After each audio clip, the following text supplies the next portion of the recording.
నన్ను ఆశీర్వదించండి.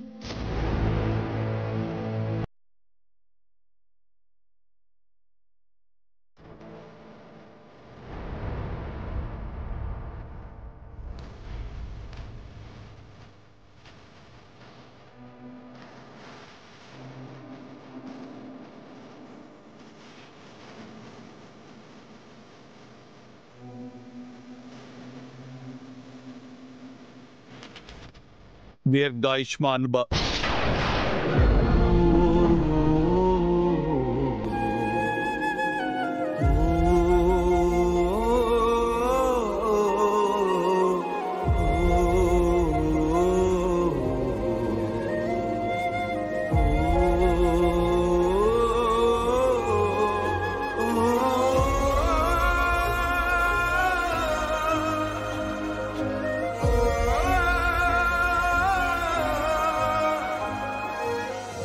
రాగద్వేషములకు అతీతముగా మానవుల పాపపుణ్యములను లెక్కించి లిఖించుటయే తెలిసిన మాకు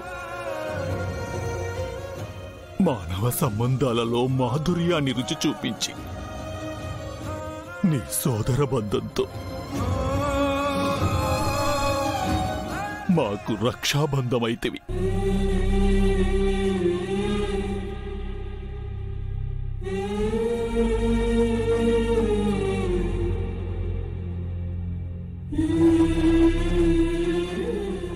నీ రుణమును ఎటుల తీర్చుకొనేదము బాలిక. అయ్యో, ఎటుల తీర్చుకొనేదము.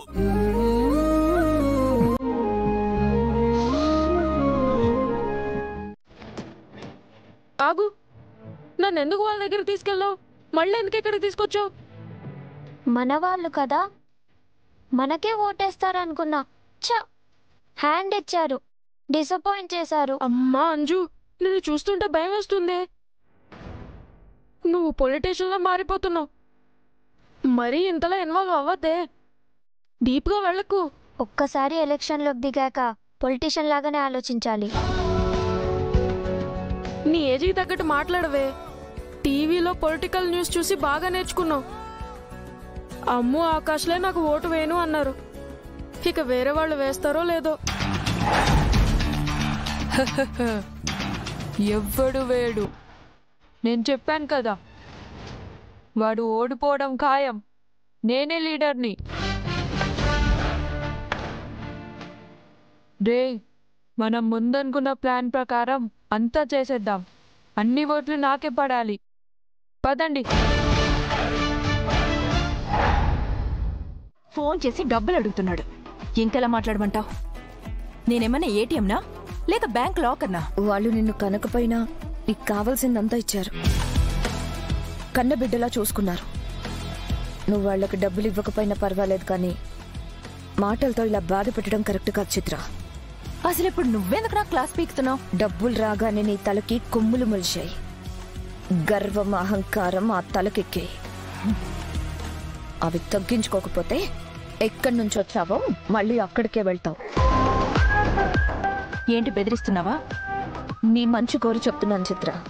నేను అడాప్ట్ చేసుకున్న పేరెంట్స్ నీ గురించి వినోద్ దగ్గర నోరు విప్పితే నీ గతి ఏమవుతుందో ఒక్కసారి ఆలోచించుకో. వాళ్ళు ఇంటి దాకా రారు. వస్తే కాళ్ళు చేతులు విరగొడతానని చెప్పాను. వాళ్ళు ఇక్కడ దాకా రావాల్సిన అవసరం లేదు.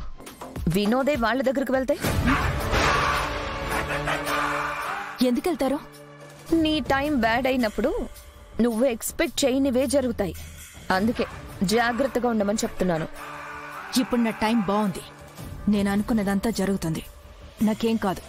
నన్ను ఎవరు ఏమీ చేయలేరు. సరే, అలాగే అనుకుంటూ ఉండు.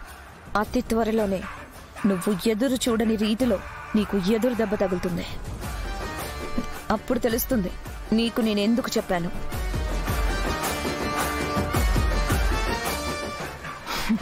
వినోద్, ఇదంతా యాడ్ ఏజెన్సీ వాళ్ళ పని అయి ఉంటుంది.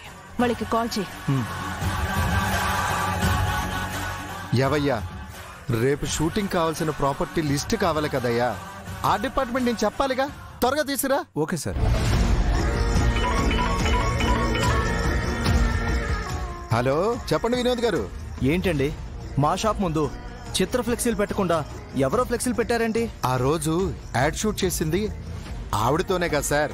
అందుకని ఆవిడ ఫ్లెక్సీలు పెడతారా? ముందు మాతో ఒక మాట చెప్పాలి కదా. మీ మిస్సెస్ సరిగ్గా చేయలేదనే కదా డైరెక్టర్ గారు భాగ్య గారిని పెట్టి యాడ్ షూట్ చేసింది. ఫోన్ ఇటీ వినోద్. అసలు ఏమనుకుంటున్నారండి మీరు? మీ ఇష్టానికి మీరు చేసేస్తారా? షాప్ నాది, డబ్బులు నావి, పబ్లిసిటీ నాకు కావాలి, తనకు కాదు. మేడం, ఆ ఫ్లెక్సీలు పెట్టింది ఆవిడ పబ్లిసిటీ కోసం కాదు, మీ షాప్ పబ్లిసిటీ కోసం. అప్పుడు నా ఫ్లెక్సీలు పెట్టాలి కదా. మీ ఫేస్ చూసి షాప్కి ఎవరొస్తారు మేడం? ఏయ్, చాలా ఎక్కువ మాట్లాడుతున్నారు. నిజం మాట్లాడుతున్నాను మేడం. మీది ఫోటోజెనిక్ ఫేస్ కాదు, మీకు యాక్టింగ్ కూడా రాదు. అసలు మీలాంటి వాళ్లతో యాడ్ ఫిలిం చేశామని తెలిస్తే మార్కెట్లో మా యాడ్ ఏజెన్సీ రిప్యుటేషన్ చాలా పోతుంది మేడం. ఏంటా వాగుతున్నావు? బాడీ షేమింగ్ చేస్తున్నావా? చిత్ర, నీ మీద పరువు నష్టం దావా వేస్తాను. వెయ్యండి. ఆల్రెడీ అక్కడికి ప్రెస్ వాళ్ళు, మీడియా వాళ్ళు వచ్చుంటారు. మీరు గొడవ చేస్తే అది కవర్ చేసి రేపు పేపర్లలో, టీవీల్లో చూపిస్తారు. చూడండి మేడం, నాతో గొడవ పడితే నష్టపోయేది మీరే. నేను మీ మంచి కోసమే ఆవిడ ఫ్లెక్సీలు వేయించాను, అది అర్థం చేసుకోండి. ఏయ్ ఆగు.